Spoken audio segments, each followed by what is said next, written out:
Anime fans அனைவருக்கும் வணக்கம். இன்னைக்கு நம்ம ஸ்டெல்லா டிரான்ஸ்ஃபர்மேஷன் சீசன் 7 எபிசோட் 6 தான் பார்க்க போகிறோம். போன எபிசோடில் எங்கே முடிஞ்சிருக்கோம், நம்ம அங்கிள் லான் ஆல்மோஸ்ட் இறக்குற தருவாயில் இருக்காருங்க. அந்த சமயத்தில் நம்ம ஹீரோ உள்ளுக்குள்ளே அந்த அட்டாக்கெல்லாம் தடுத்து விட்டு அவரை காப்பாற்றிட்டு அவன் என்ன சொல்கிறான், நான் முதல்ல உங்களை இங்கேருந்து கூட்டு போகிறேன் அப்படிங்கிறான். அவர் என்ன சொல்கிறாரு, பரவாயில்லப்பா எனக்கு ஒன்றும் பிரச்சனை இல்லை அப்படிங்கிறாரு. இப்போ நம்ம ஹீரோ பார்க்குறான், உங்களுக்குலாம் அர்த்த சீலடா வேணும், நீங்கள்லாம் சாவை தேடி வந்திருக்கீங்கடான்னு சொல்லிட்டு பவர் அப் பண்ணுறாங்க. இவன் பவர் அப் பண்ணுறதை பார்த்தோன்னே எல்லாரும் அதிர்ந்து போகிறாங்க. அந்த ஹுவாங்ஃபு ஃபேமிலியோட காட் கிங் அந்த மனுஷன் யோசிக்கிறான், ஆத்தாடி இவனோட பவர் ஏற்கனவே அன்பிரடிக்டபிளாக இருக்குது, சண்டை இப்படியே போச்சு நம்ம ஃபேமிலி மொத்தமாக காலி ஆகிடும்னு சொல்லிட்டு நம்ம வேணாம் சண்டை இதோட நிப்பாட்டிப்போம் அப்படிங்கிறான். அவன் என்ன சொல்கிறான், இந்த மேட்ச் ட்ரா அப்படின்னு முடிவு பண்ணிப்போம், ஆனால் ஒரு ப்ராமிஸ் மட்டும் பண்ணி கொடு, அதாவது இன்னொரு சீல் வரும்ல அதுக்கு உங்கள் சைட்லேருந்து யாருமே போட்டி போடக்கூடாது அப்படிங்கிறாரு. நம்ம ஹீரோக்கு அதில் உடன்பாடு இருக்க மாதிரி தெரியலங்க. அவன் அட்டாக் பண்ண ரெடியாக இருக்கான், ஆனால் நம்ம அங்கிள் லான் உங்கள் கண்டிஷனை நான் ஏற்றுக்கிறேன் அப்படிங்கிறாரு. அது மட்டும் இல்லாமல் மனுஷன் எல்லாரும் முன்னாடியுமே ஹெவன்ஸ் மேலே ப்ராமிஸ் பண்ணுறாரு, நான் கண்டிப்பாக அடுத்த சீலுக்காக போட்டி போட மாட்டேன் அப்படிங்கிறாரு. ஏன்னா இப்படி ப்ராமிஸ் பண்ணால் மனுஷன் அதை மீறினார்னு வச்சுக்கோங்க, ஹெவன்ஸே தண்டிச்சிடும். ஆனால் அவர் இன்னொரு விஷயத்தையும் சொல்கிறாரு, இதை மீறி யாராவது எங்கள் சிட்டியை அட்டாக் பண்ணிங்கன்னா உங்களை நான் சும்மா விட மாட்டேன் அப்படின்ட்டாரு. இப்போ நம்ம ஹீரோ கேட்குறான், ஏன் அப்படின்னு கேட்குறான். அவர் என்ன சொல்கிறாரு, ஏற்கனவே ஏகப்பட்ட உயிர்கள் போயிடுச்சுப்பா, போதும் நிப்பாட்டிக்கலாம் அப்படிங்கிறாரு. சரி ஓகேன்னு சொல்லிட்டு ஒவ்வொருத்தரும் அங்கேருந்து கிளம்பி போக ஆரம்பிச்சிட்டாங்க. இந்த தண்டர் காட் கிங் இருக்கான்ல, வாயை வச்சுட்டு சும்மா இல்லாமல் இந்த டிவைன் பிளேனில் இப்போதைக்கு ஸ்ட்ராங்கஸ்ட் அப்படின்னா அசுரா காட் கிங் கிடையாது, இந்த மிஸ்ட் சிட்டி தான் அப்படிங்கிறாப்புல. இப்போ எல்லாரும் அங்கேருந்து கிளம்பி போயிட்டாங்க. இங்கே அசுரா காட் கிங்கை பாருங்கள், நம்ம ஹீரோ எப்படி பிடிச்சி வச்சிருக்கான், எவ்வளோ பெரிய மனுஷன் இருந்தாலும் இப்படியாடா பிடிச்சி வச்சிருப்ப. ஆக்சுவலாக இவன் என்ன சொல்கிறான், இங்கே பாருப்பா அங்கிள் லான் உங்கள் காட் கிங்கை வேணுனே கொல்லலை, அவர் செல்ஃப் டிஃபென்ஸில் தான் கொன்னாரு, அதில் தப்பு கிடையாது அப்படிங்கிறான். இவர் பார்க்குறாரு, எது தப்பு கிடையாதா தம்பி, நீ ஸ்ட்ராங் தான் ஒத்துக்கிறேன், ஆனால் சாவுக்கான நீதியை கண்டிப்பாக நான் வாங்கியே தீருவேன் அப்படிங்கிறாரு. இவன் பார்க்குறான், இது திருந்தாது, சரிப்பா உனக்காக நான் வெயிட் பண்ணிக்கிட்டு இருக்கேன்னு சொல்லிட்டு அந்த ஆளை ரிலீஸ் பண்ணியாச்சு. அடுத்தது பிளட் சீ குவீன், அவள் என்ன கேட்குறா சின்னியூ கிட்ட, அந்த அடுத்த சீல் ஒன்று வரப்போகுது இல்லையா பீப்புள் சீலு, அதுக்காக நீ போட்டி போடாத அப்படிங்கிற மாதிரி சொல்கிறா. இவன் என்ன சொல்கிறான், நீங்கள் தான் அந்த 2 பேரை ரிலீஸ் பண்ணிட்டீங்கல்ல, அதுக்கப்புறம் நான் ஏன் போட்டி போட போகிறேன் அப்படின்னு கேட்குறான். இருந்தாலும் அவனுக்கு ஒரு டவுட்டு, அன்னைக்கு அந்த 2 பொண்ணுங்களை அவர் ரிலீஸ் பண்ணி விட்டால அதுக்கு என்ன காரணம்னு கேட்குறான். இவன் என்ன சொல்கிறா, உனக்கு காரணம் தெரிஞ்சுக்கணும்னு வச்சுக்கோயேன், எனக்கு அந்த பீப்புள் சீல் எடுக்கிறதுக்கு ஹெல்ப் பண்ணுறியா அப்படின்னு கேட்குறா. இவன் பார்க்குறான், ஒரு கேள்வி கேட்டதுக்கு இவ்வளோ பேச்சா பேசுகிற, ஆளை விடு தாயேன்னு சொல்லிட்டு கிளம்பி போயிட்டான். நம்ம ஹீரோ அங்கிள் லானை சேஃபாக கூட்டிகிட்டு வந்துட்டான். இவங்கெல்லாம் சொல்கிறாங்க, நல்ல வேலை பத்திரமா சேர்ந்தீங்க அப்படிங்கிறாங்க. நம்ம ஹீரோ என்ன சொல்கிறான், நல்ல வேலை அங்கிள் லான் டைம் ஸ்டாப் அப்படிங்கிறத கற்றுக்கிட்டாரு, இல்லைனா இந்த சண்டை ரொம்ப சீக்கிரம் முடிஞ்சிருக்காது அப்படிங்கிறான். இருந்தாலுமே அங்கிள் லான் என்ன சொல்கிறாரு, அந்த 2வது சீல் அப்படிங்கிறது சீக்கிரம் வரப்போகுது, இந்த பாருங்கடா நீங்கள் 2 பேர் சீக்கிரமாக ஸ்ட்ராங் ஆகுங்க, அப்போ தான் இவனுக்கு ஹெல்ப் பண்ண முடியும் அப்படிங்கிறாரு. நம்ம ஷாவ்ஹே இருக்கான்ல, அவன் என்ன சொல்கிறான், நான் செக்லூஷனுக்குள்ளே போகணும், நான் ப்ராக்டிஸ் பண்ணணும் அப்படிங்கிறான்.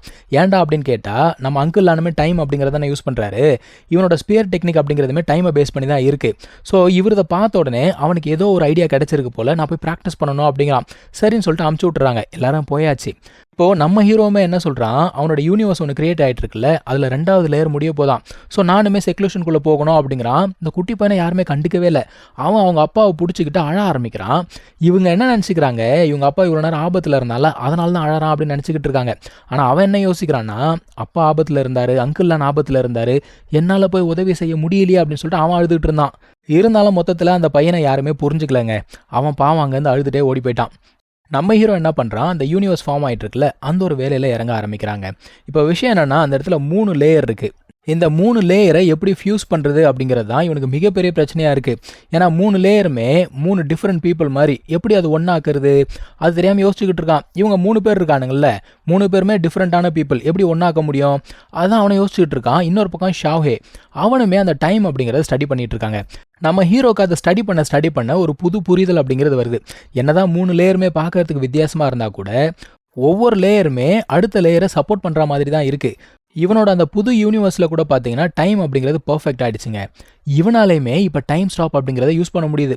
ஆனால் இவனோட டைம் ஸ்டாப்பு அங்கிளோட டைம் ஸ்டாப்போட டிஃப்ரெண்ட்டாக இருக்குது. அப்படி என்ன வித்தியாசமாக இருக்குன்னு சொல்லிட்டு யோசிச்சுக்கிட்டு இருக்கான். அதே சமயத்தில் நம்ம ஷாவ்ஹே அவனுமே ஒரு காட் கிங் ஆகிட்டான். சூப்பரா, ரொம்ப சந்தோஷம்டா அப்படின்னு யோசிச்சுக்கிட்டே இருந்தா இன்னொரு பக்கத்தில் வேற யாரோ ஒருத்தர் காட் கிங் ஆகுறாங்க.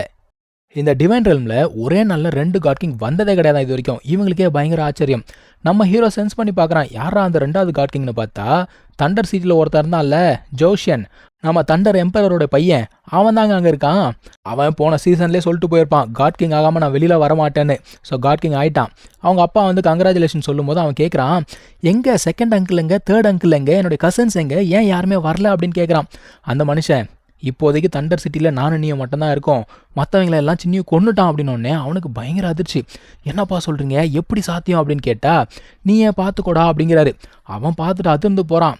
இந்த மனுஷன் சொல்கிறாரு, இப்போதைக்கு டிவைன் ரெல்மில் ஸ்ட்ராங்கஸ்ட் வந்து அசுரா காட் கிங் கிடையாது, சின்னியூ தான் அப்படிங்கிறாரு. இவனுக்கு சரியான கோவங்க. அவன் இவ்வளோ பண்ணியிருக்கான், தாத்தா ஏன் எதுவுமே பண்ணலை அப்படின்னு சொல்லிட்டு வேகமாக போகிறான் அந்த ஆள்கிட்ட. அங்கே போன உடனே அவருமே கங்க்ராச்சுலேஷன் சொல்கிறாரு. ஆனால் இவன் என்ன கேட்குறான், நீங்கள் ஏன் சின்னியூ இன்னும் கொல்லலை அப்படின்னு சொல்லிட்டு கத்தி கேட்குறான். தண்டர் எம்பரருக்கு பயங்கர ஷாக்குங்க. என்னதான் இவர் தாத்தாவாக இருந்தாலும் செலஸ்டியல் இல்லையா, டேய் அமைதியாடுறா கம்முனுறா அப்படிங்கிறாரு.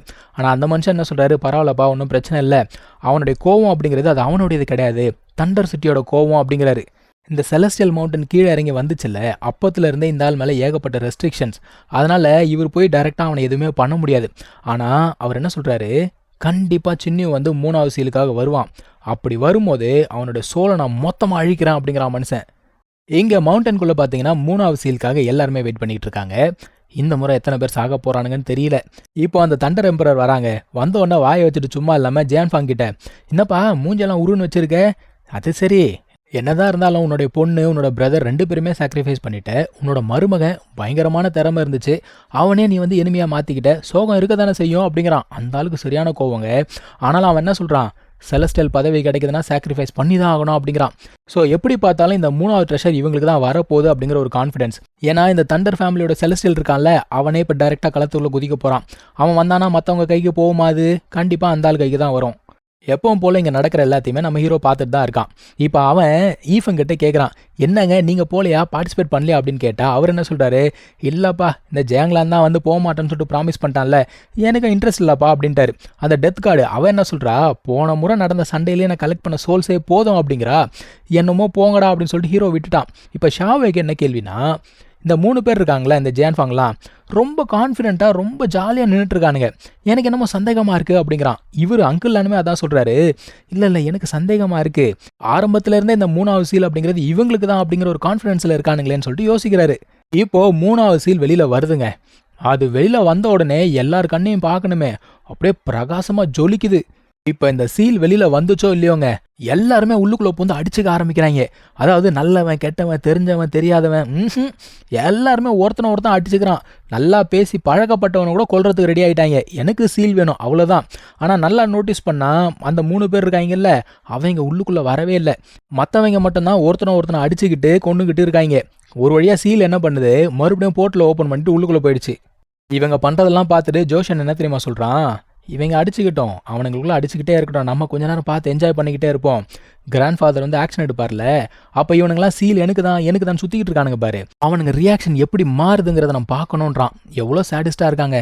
ஸோ இங்கே தான் இந்த எபிசோட் முடியுது. நம்ம அடுத்த எபிசோடில் கண்டினியூ பண்ணலாம். தேங்க்யூ ஸோ மச் ஃபார் வாட்சிங். Take care. பை.